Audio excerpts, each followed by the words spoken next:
Okay, hi everyone. Welcome to our 26th session of the MedAI Group Exchange. This week, we have Huang from Stanford here with us to present his research on generalist medical AI using multimodal self-supervised learning. Huang is a third-year PhD student in biomedical informatics at Stanford University, co-advised by Matthew Longren and Serena Yong. He is interested in combining self-supervised learning and multimodal fusion techniques for medical imaging applications. Previously, he completed his undergrad studies at the University of California, San Diego, majoring in computer science and bioinformatics. Thanks so much, Mars, for joining us today. Before we start, do you have any preference how you would like to take questions? I'm happy to take questions throughout the talk. And thank you for the introduction, Xi. Yeah, okay. So let's try to make this session as interactive as possible and feel free to ask any questions if you have. Without further ado, let me hand it over to Mars. Awesome. Hey, everyone. Thank you for joining today.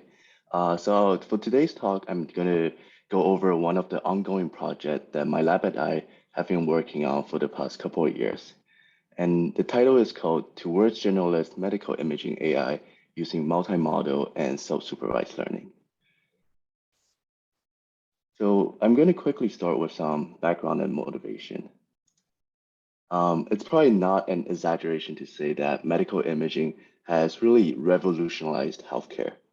So data back in the 1800s, when none of these technology existed, physicians really don't have a good way to look into the patient's body. So they either have to perform surgery and cut the patients open, which can be very risky, or they have to rely on some very simple tools and get a rough estimate of the patient. And then in the towards the 1900s, a German physicist developed the X-ray machine, which allows physicians to start looking into the patient's body and their musculoskeletal structure without any intervention. And in the 1970s, the CT scans and MRIs are invented, which further allows physicians to look into the patient's body in 3D. Both of these inventions are ultimately awarded with the Nobel Prize. And in the 1990s, PET-CT further allows physicians to trace disease progression and better plan treatment for the patients. The development of mammography also helped reduce the breast cancer mortality by more than 30%. But recently, there's starting to become a concern that the increase of medical imaging utilizations can actually start to hurt patient care. So on the left, we can see a chart where the x-axis is the year starting from 1999, and the y-axis is a number of studies performed for each medical imaging modality. And what we can see is an upward trend of the number of studies performed, regardless of the modality. And there is a study that started to show that radiologists now need to interpret an image every 3 to 4 seconds just to keep up with their daily workload. And in another survey, 1 in 3 physicians actually mentioned that the stress that comes from their work is starting to affect their performance as a radiologist. So with these two combinations, now that the current miss rate for radiologists is around 3 to 5%, which is pretty staggering considering how many medical imaging examinations are being performed every single year. So fortunately, we do have a potential solution. The rise of deep learning has painted a promising way to solve this problem by automating diagnosis for physicians. As early as 2017, Andre Esteva developed a CNN model that's able to take in a dermatology image and predict if the patient has cancer or not. And a year later, Pranav Rajgopal developed another model that can take in chest X-rays and also predict if the patient has some sort of lung disease. And then we start seeing these applications being applied to some even larger volumetric inputs, such as MRIs and CT scans. But you might be wondering, with all of these technologies developed, how come we haven't seen them being implemented in a hospital system and start to help physicians? Well, there's a lot of hurdles to jump through with regulation, policies, and also hospital integration. But from a model development point of view, there's two major limitations. And the first is that almost all of the models being developed right now for medical imaging diagnosis is based on supervised learning, which by nature requires a large amount of labeled data. But unlike natural images, where you can hire a mechanical Turk to label a whole lot of data for you, medical images usually require physicians with years of training to create the labels.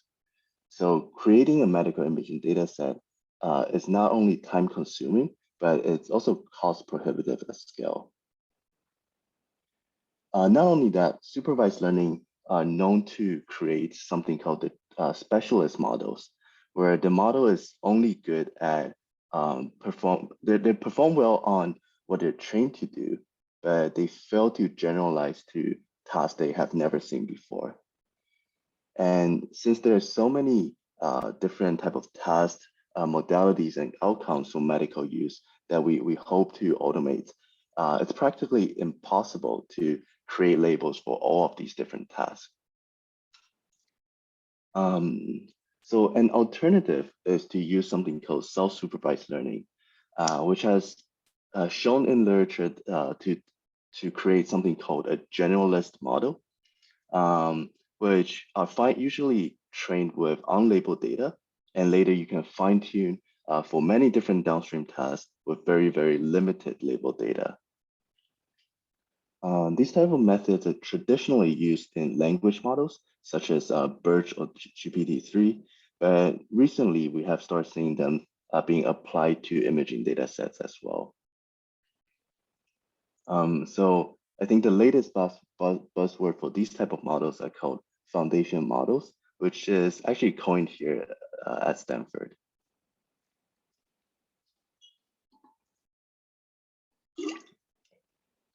And then there is another limitation for medical imaging models developed recently, which is all of them only consider the images as input, and very few of them actually consider clinical context.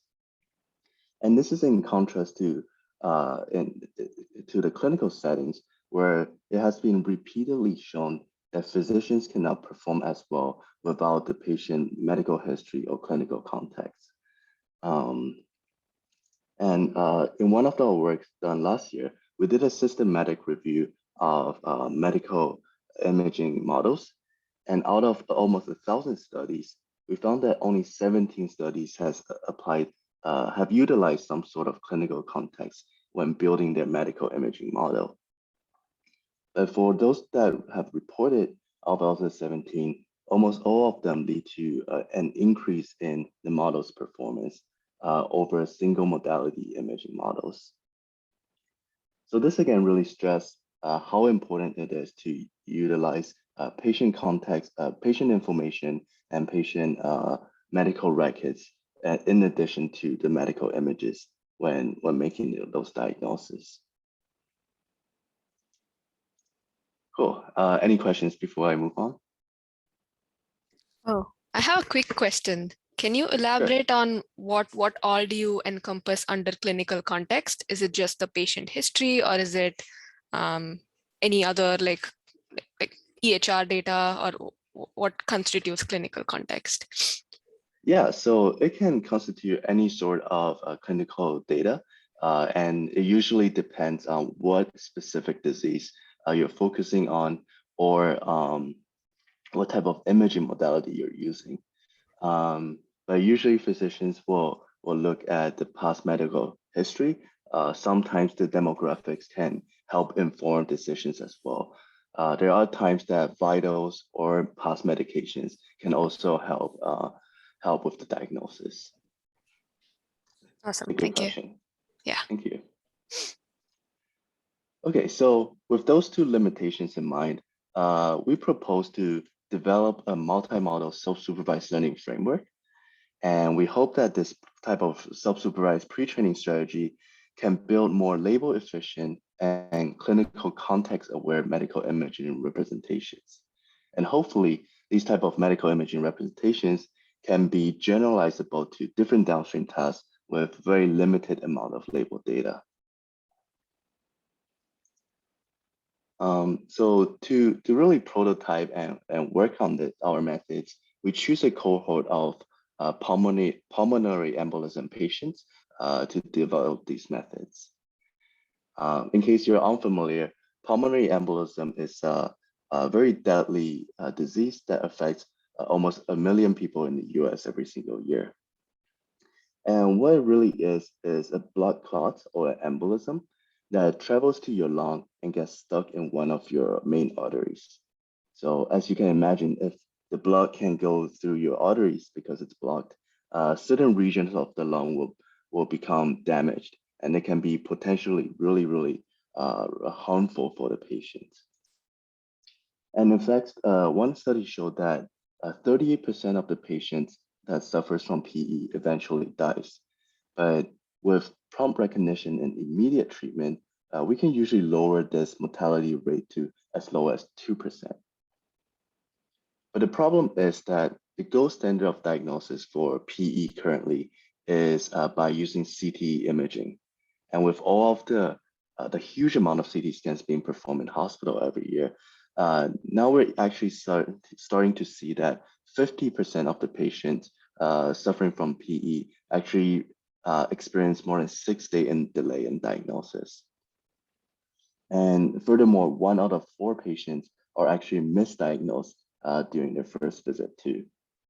And which is why we think that this cohort is a perfect, cohort for us to prototype of method, because we feel like this is an area where AI can really make a huge impact by either assisting the radiologist for their diagnosis, or even as simple as triaging the patient for interpretation.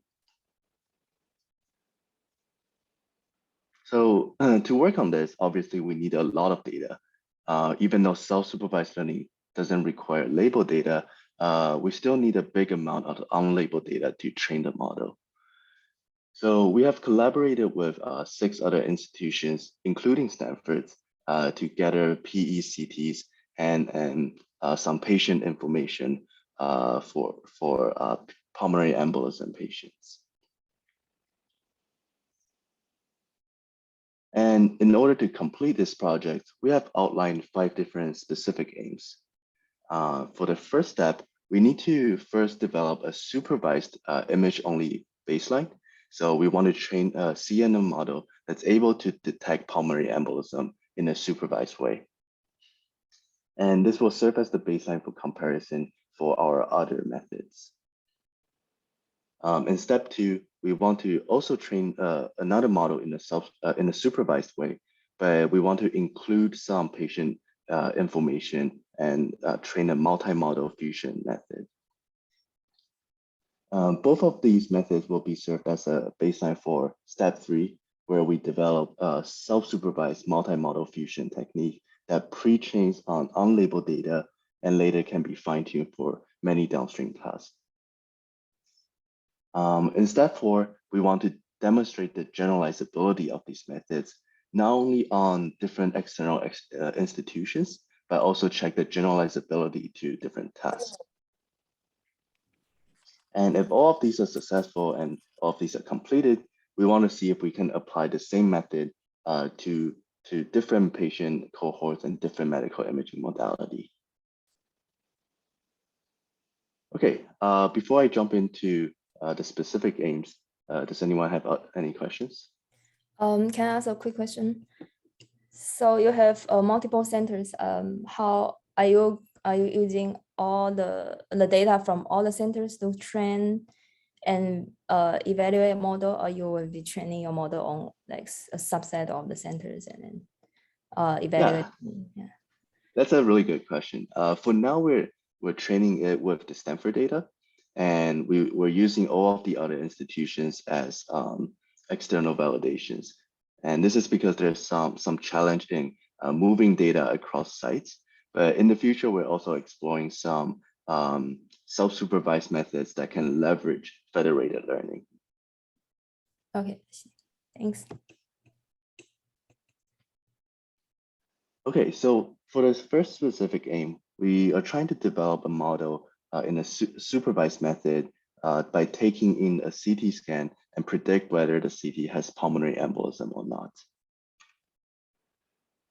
There's a couple of challenges in building a model to do this. First, usually we have a very small quantity of labeled data. So when training the supervised method, we really only have 2,000 cases that we can train on. And to make this problem even worse, the data set is very unbalanced. So we have a lot of PE negative patients as compared to PE positive patients.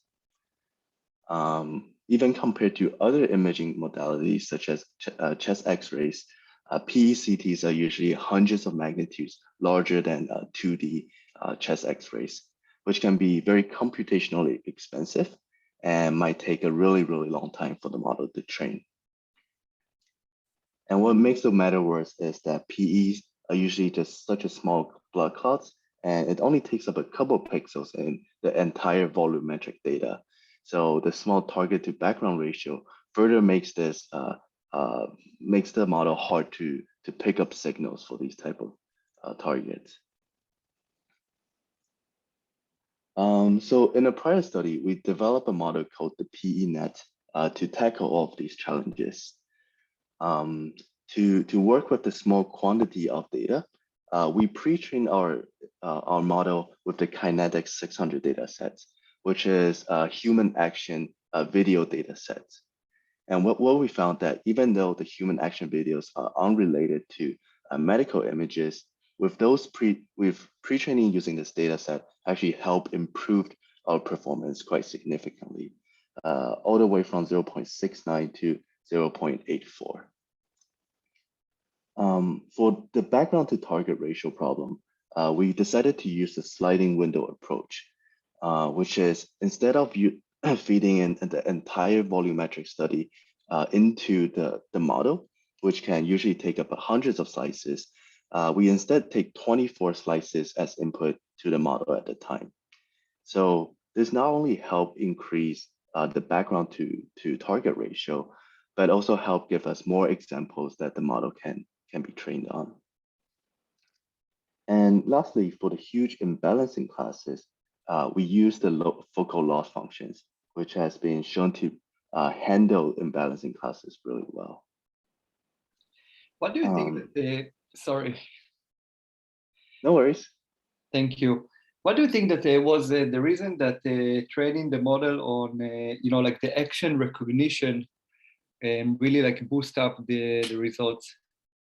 That's a good question. So I think this is very similar to how a lot of 2D medical imaging models use ImageNet pre-trained weights to initialize their model. And that's usually because if you don't have a lot of samples in your data set, it's hard to pick up any sort of patterns for prediction. So if you pre-train on human action data set with a lot of examples already, your model is able to start to detect some patterns that's very common, like different edges or different shades. And later you can fine tune all of these type of weights for your specific task. I understand what you mean. And also another question, because now that I see that, for example, when you go like slice by slice and we see some of the changes and things like that, have you ever considered to treat the problem, for example, because at the end of the day, these are physicians, they look at it, right? They scroll slice by slice and it changes, and probably they can detect like very minor changes between one image to the other and say, okay, here I have something that might look suspicious. Did you ever consider to build a model like that you have, it's not a time series, you can see it as a time series, but you have something that changes when you scroll slice by slice, and then perhaps that could also help with the prediction itself. Yeah, we've certainly explored that. So basically, instead of training the model as a 3D volume, we train a 2D model to predict whether PE is present on the 2D slices. That's what you meant, right? Yeah, we find that usually works well, but when you aggregate the information to a study level, usually that includes a lot of false positives. Got you. Yeah, this is just based on experimental results. So we feel like using a window, it's somewhere in between the 2D slices and the 3D volumetric data. This is a perfect balance in between these two. Thank you. Yeah, thank you. Okay, so using this model, we were able to show that we can detect pulmonary embolism with an AURLC of 0.84 on our internal Stanford data set, but we can also transfer the performance to an external data set from Intermountain with 0.85. Okay, so the next step is now that we have an imaging model, how do we add in patient information to this model to help improve the performance even more? We looked at some of the traditional fusion strategies, which can be roughly categorized as early fusion, joint fusion, and late fusion. What early fusion really is you have features from two or more different modalities, and you concatenate these features at an input level. And then with the concatenative feature, you input all of these into one single model for prediction. So that's early fusion. Early fusion might be difficult to apply directly for medical images because if the images are 2D or 3D, but the patient demographics are tabular data or in 1D, it's hard to combine these, concatenate these data together. So some of the prior work, what they did is they extract some radiomic features from the medical images and using that to fuse with some patient information. And then we have late fusion. Late fusion trains a model for every single modalities you have. So you have a modality-specific models, and each of them will have an output probability, and you aggregate those output probability for a final prediction. There's a lot of different ways you can aggregate these, such as taking the max or taking an average or even a weighted average. Late fusion comes with the benefit that if you're unsure if all of your modalities will be present during inference or during training, then you can really just utilize the modality specific model for prediction.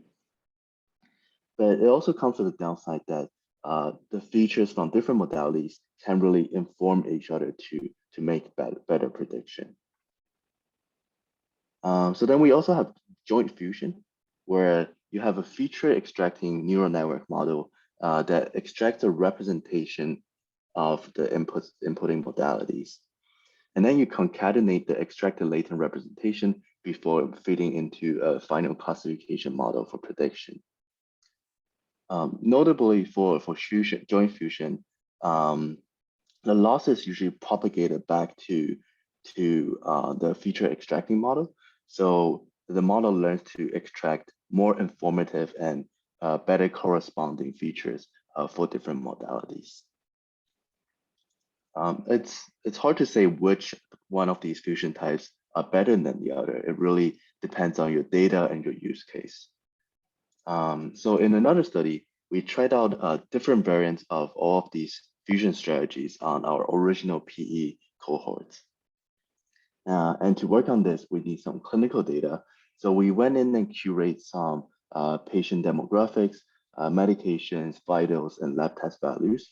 And we use those as the additional modalities to help our vision model to improve.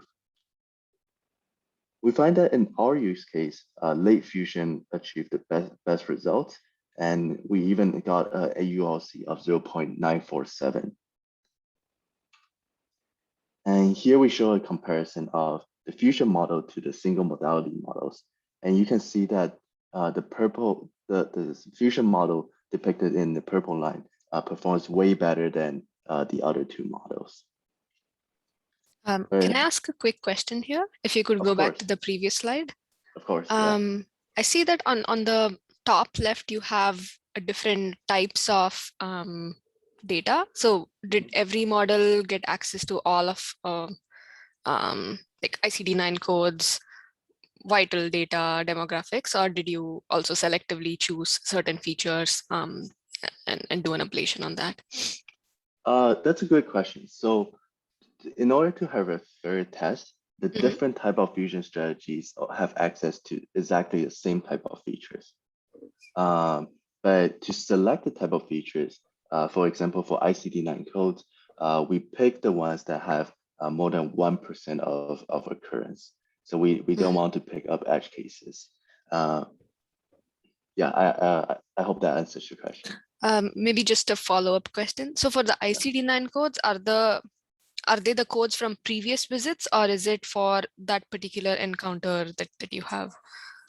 Yeah, so we're worried about, that's a good question. We're actually kind of worried about data leakage.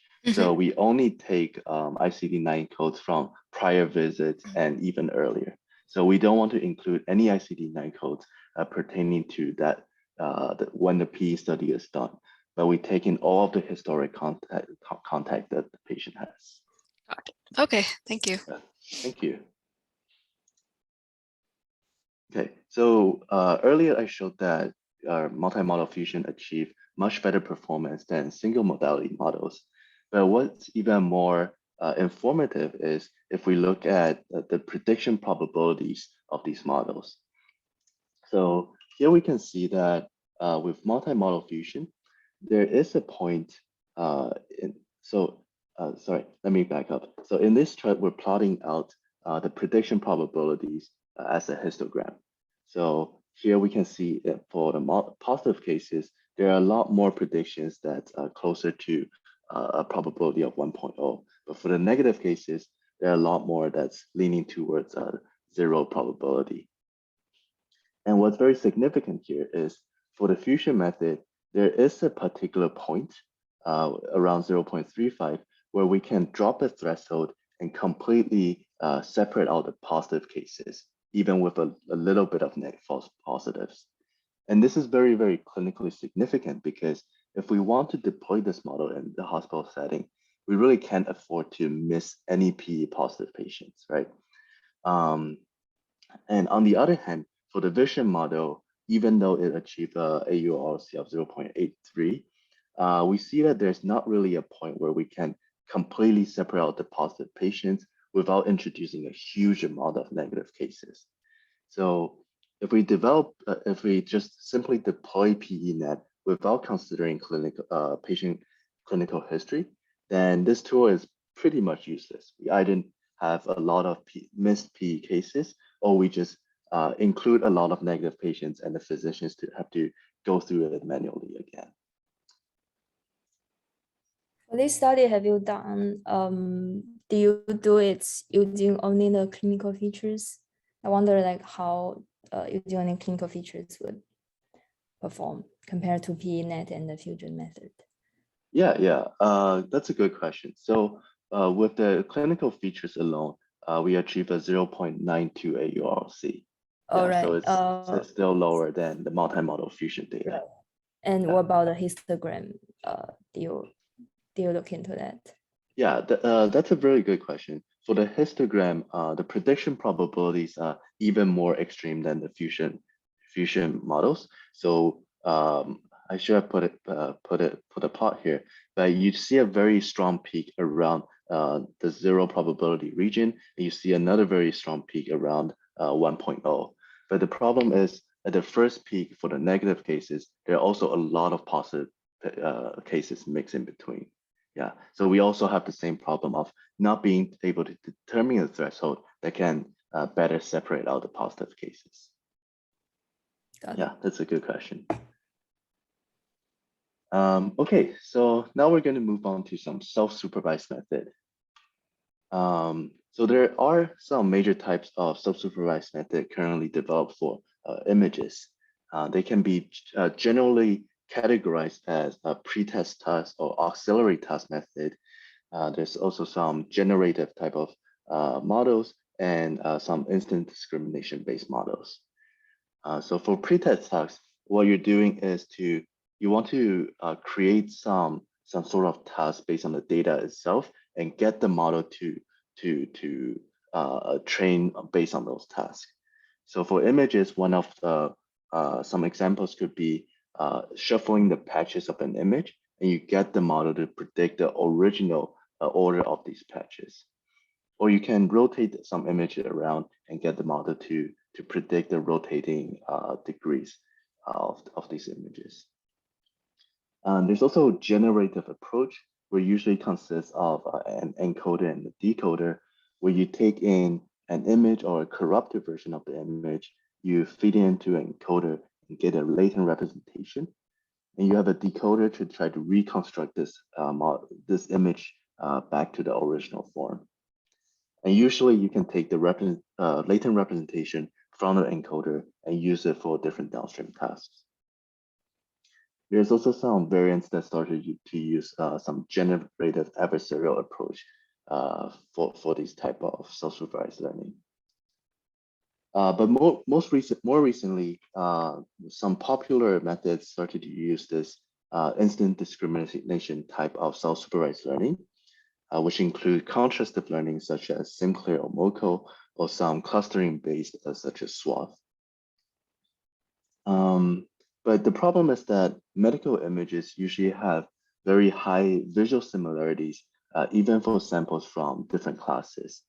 And this is largely due to the fact that all of these medical images have a very standardized protocol, and the fact that the human anatomy is very homogeneous makes all of the different images look very similar to each other. So there is concern that directly applying the current method from natural images could potentially be limiting when for medical images. So instead of just doing self-supervised learning on images alone, we decided to do self-supervised learning using the medical images and the corresponding radiology reports. So the reason why we want to use radiology report is that it is a description of the medical images by an attending physician, and it describes not only the location, severity, and subtype of abnormality. It also includes some incidental findings and some other medical conditions that the physician has found. More than that, sometimes it includes the medical history of the patient and some patient background information. So without actually using the patient's EMR, we can get a good summary of the patient for that particular medical imaging study. So there is a prior work that has already explored this self-supervised learning using images and reports. And very simply, they develop an image encoder that takes in the images and get a global representation, global vector representation of that image. And similarly, they have a text encoder that takes in the report and output a feature vector for that report. And what this paper simply did is they use a contrastive learning method to maximize the mutual information between true pair of medical image and radiology reports. So what it's essentially doing is the representations of true pairs are attracted closer together. But if you have a mismatched pair of image and report, those representations are pushed further apart. In this study, they have shown that using this type of pre-training strategy, they are able to improve the performance of their model for different downstream tasks, even when label data is limited. But there is concern that using a global representation, using one single vector representation for each of the modalities can be limiting for medical images. And this is based on the idea that a lot of these medical conditions are based on very subtle visual cues, which means that these abnormalities only take up a couple pixels in the entire image. And even though radiology reports contains information about these abnormalities, and in all of these paragraphs, only a couple of words are corresponding to those local features of local visual cues. So our idea is that instead of learning global representations alone, we also want to learn local features and make correspondence between the local image features and the local text features. This idea is also not new. We have seen a lot of these image text representation learning network that already explore using localized representations. And in fact, for the MS Coco competition, the first place to fourth place relied on using localized representations for their model. The problem is all of these methods rely on a pre-trained region proposal network. So, and this region proposal network is trained using natural images as well. So when we apply these region proposal network on our data, we find that the proposed regions are usually not very informative and not very interesting for medical use case. All of them usually look at the exact same regions, which doesn't really contain disease, or they propose some random part of the patient's body.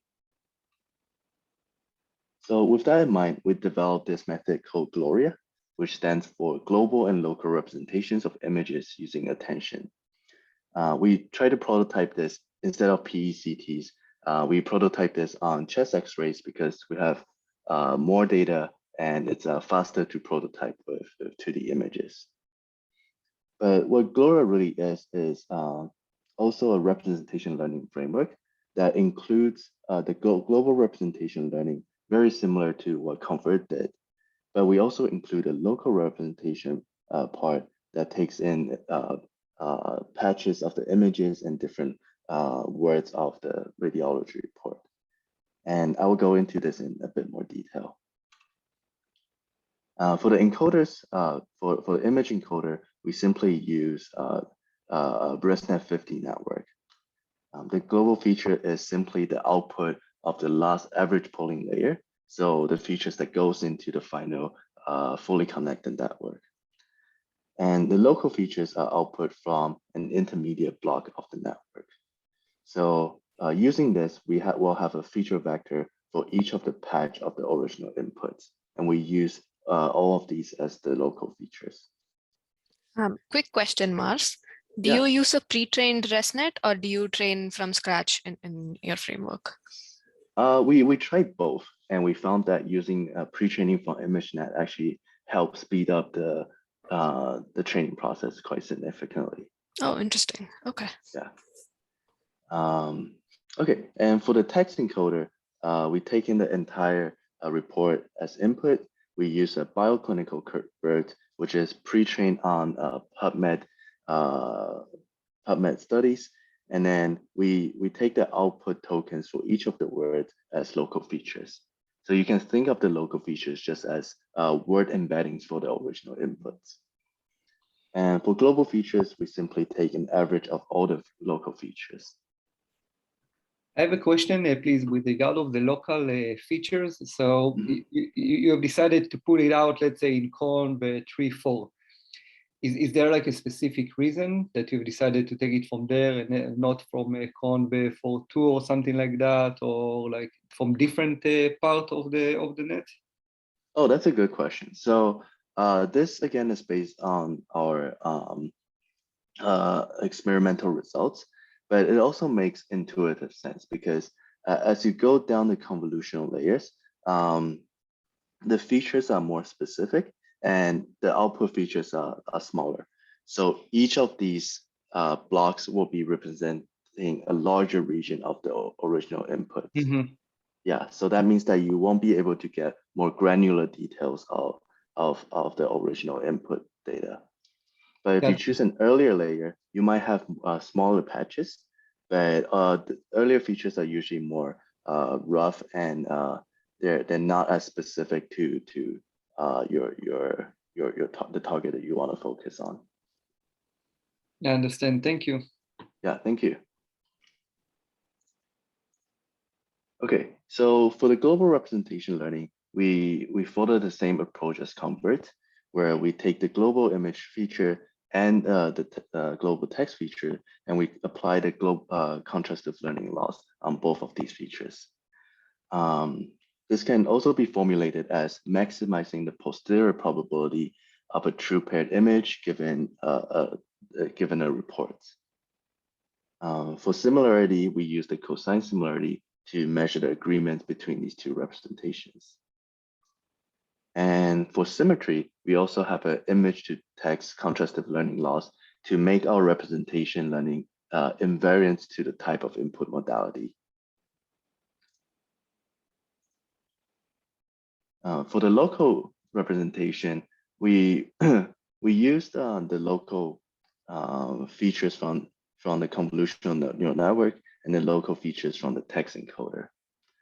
The first thing we did is we create a similarity matrix by taking a dot product between each combination of the image region features and each word features. So you can think of this similarity matrix as having the same number of words as rows and the same number of image region as columns. And we use the similarity matrix to serve as the attention weights to our model. So next, with using the similarity matrix, for every single word in the report, we take a weighted sum of all of the image features based on the similarities with that word. And the similarity, again, is based on the computation of the similarity matrix. So what this means is that for the imaging features, actually for a given word, features from more significant regions of the image will be given a higher weight for that particular word. And we use that as a contextualized image features.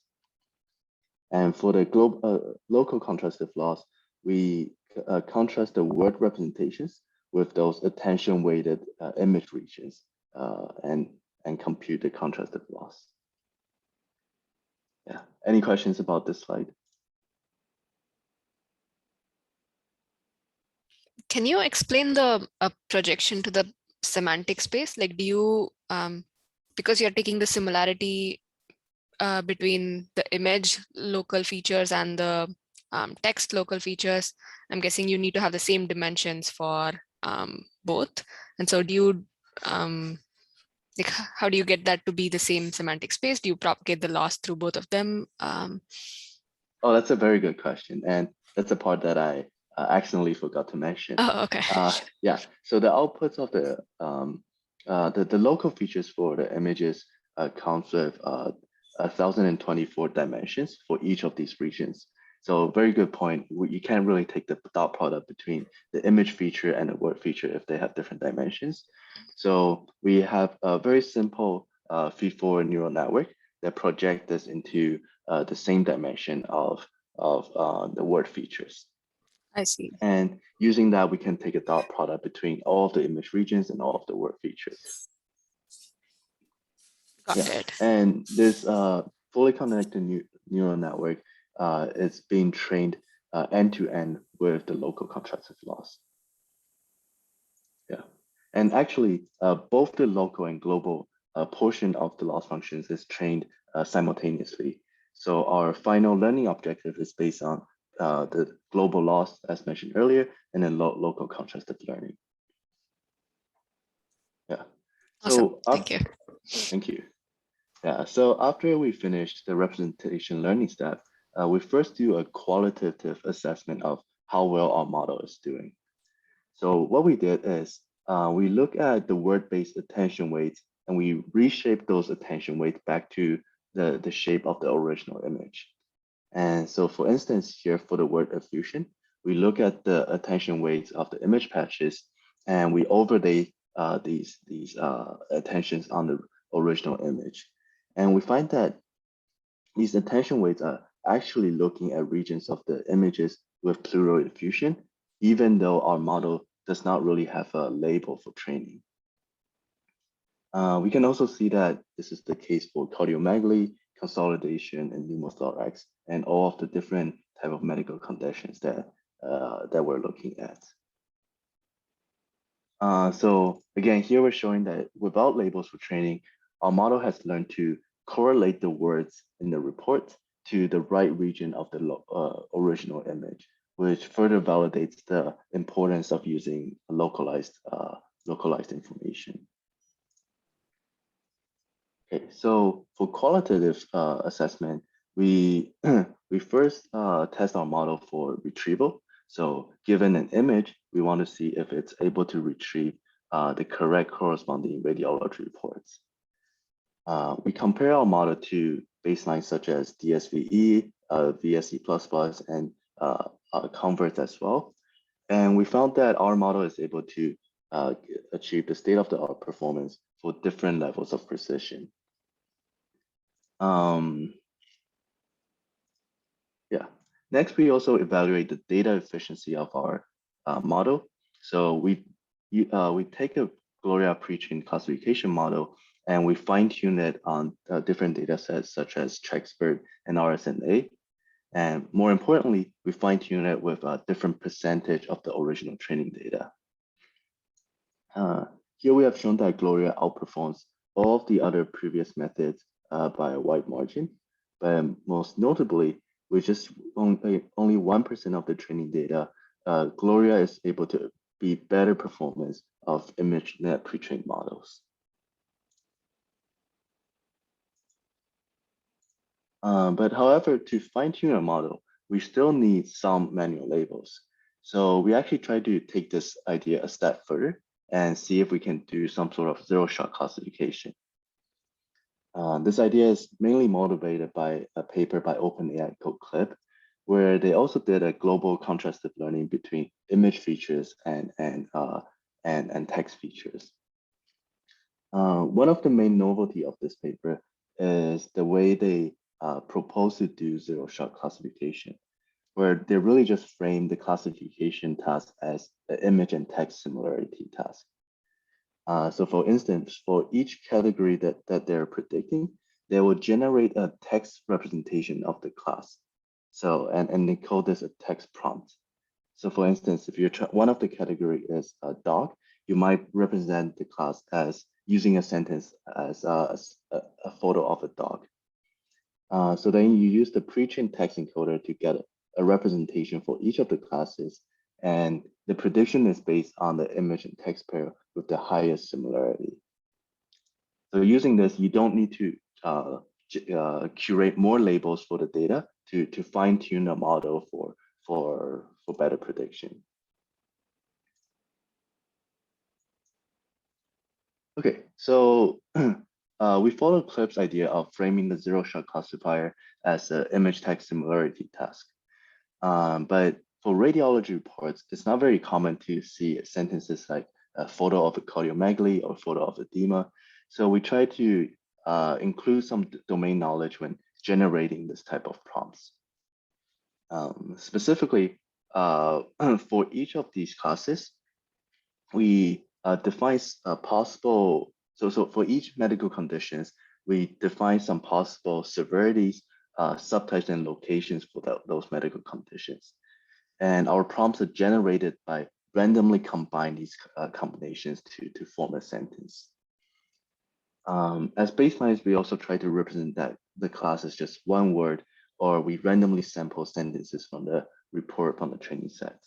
But we based on experimental results, we found that using class prompts with domain knowledge achieved the best performance. Okay, so here we have some results for our zero-shot classification.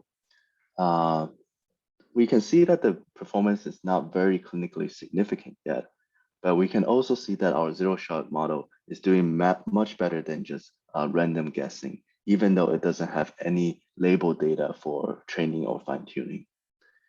So for instance, for the Checksburg data set, we're actually able to achieve an accuracy of 60%.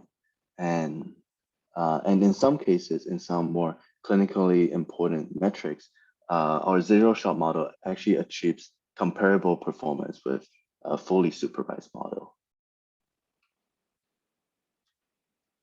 Okay, So for next step for this project is first, we want to apply Gloria to PECTs. We have demonstrated feasibility of this type of model for 2D chest X-rays. Now we want to see if this can also translate to better performance with 3D CT scans. One of the questions that we are trying to answer is, how do we define local features for the 3D CT scans?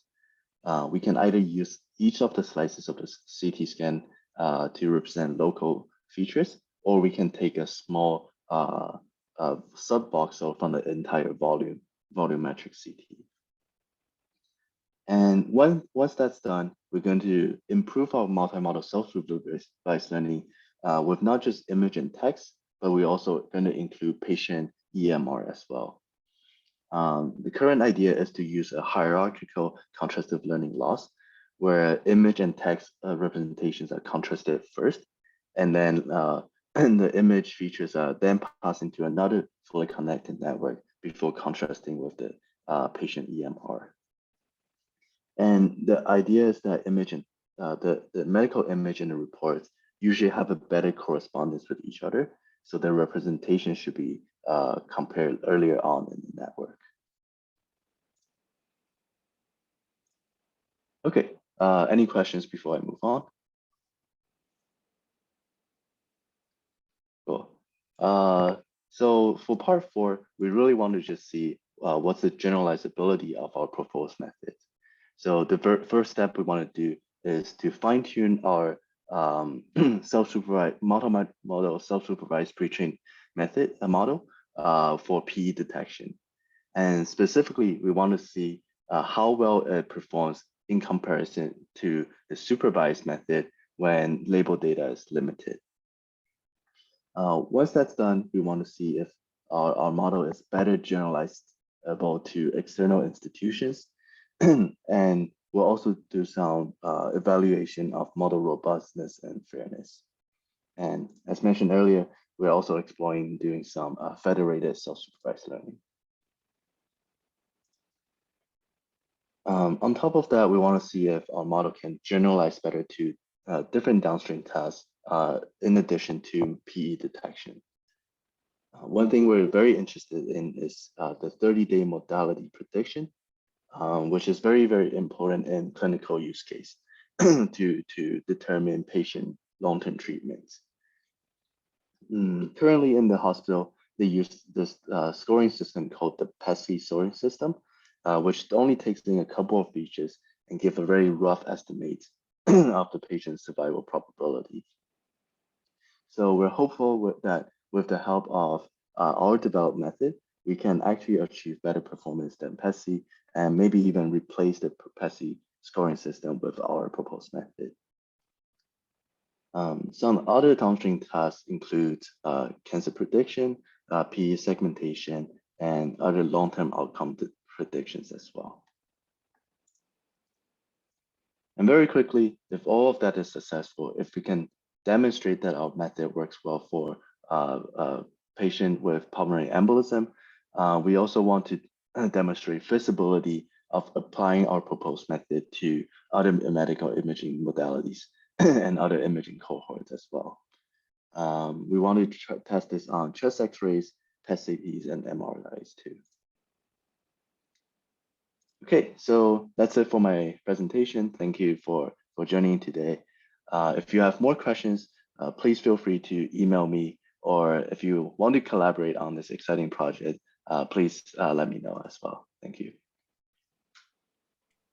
Thank you so much, Mars, for this very interesting talk, covering a lot of aspects of medical imaging, self-supervised learning. Yeah, is there any further questions from any of the audience here? I can ask. Oh, hello. Hi. You can hear me? Yeah, we can hear you. Yeah. Okay.